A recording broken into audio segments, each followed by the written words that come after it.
Hello guys, అందరికీ నమస్కారం. ఇవాళ టమాటా రైస్ ఎలా చేయాలో చూసుకుందాం. ఒక ఆనియన్ తీసుకొని దాన్ని కట్ చేసుకోవాలి. 1 పొటాటో తీసుకొని దాన్ని చిన్న పీసెస్గా కట్ చేసుకోవాలి. 2 పచ్చిమిరపకాయలు తీసుకొని అవి కూడా సన్నగా తరుక్కోవాలి. ఒక 4 టమాటాలు తీసుకొని అవి కూడా స్లైట్గా కట్ చేసుకోవాలి. ఒక 2 క్యారెట్లు తీసుకొని అవి కూడా చిన్న పీసెస్గా కట్ చేసుకోవాలి.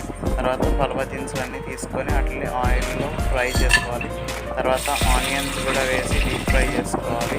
తర్వాత పచ్చిమిరపకాయలు అవన్నీ వేసి ఫ్రై చేసుకోవాలి. తర్వాత మనం కోసి పెట్టుకున్న క్యారెట్ ముక్కలు వేసుకొని అన్నీ తిప్పాలి. తర్వాత టమాటా ముక్కలు కూడా వేసుకొని కలుపుకోవాలి. తర్వాత కొంచెం పసుపు వేసుకొని మొత్తం కలగలుపుకోవాలి. తర్వాత కొంచెం ఉప్పు తీసుకోవాలి, మరియు కొంచెం కారం, కొంచెం అల్లం వెల్లుల్లి పేస్ట్, కొత్తిమీర తీసుకొని అన్నీ వేసుకొని కలుపుకోవాలి. కొంచెం బియ్యం తీసుకొని వాటిని నానబెట్టుకోవాలి. ఆ బియ్యాన్ని రైస్లో వేసేసి కలుపుకోవాలి. తర్వాత కొంచెం వాటర్ తీసుకొని, కొంచెం వాటర్ అంటే 2 గ్లాసులు వాటర్ తీసుకొని, గ్లాస్కి 2 గ్లాసులు వాటర్ తీసుకొని దానిలో మిక్స్ చేసేయాలి.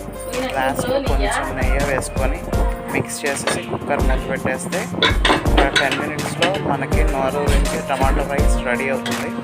చూడండి ఎంత బాగుందో, అసలు సూపర్ ఉంది.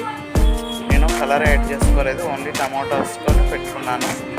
కలర్ యాడ్ చేసుకుంటే ఆర్టిఫిషియల్గా ఉంటుందని అదే న్యాచురల్గా కలర్ వేసుకోలేదు. అలా ప్లేట్లో తీసుకుంటుంటే భలే ఉంటుంది. స్మెల్ అన్నీ వేసి ఫ్లేవర్ టెక్స్చర్ వచ్చింది. అలా కొంచెం తీసుకొని దానిలో స్పూను కొంచెం ఉల్లిపాయ పెట్టుకొని తింటే అసలు నోరు ఊరిపోతుంది.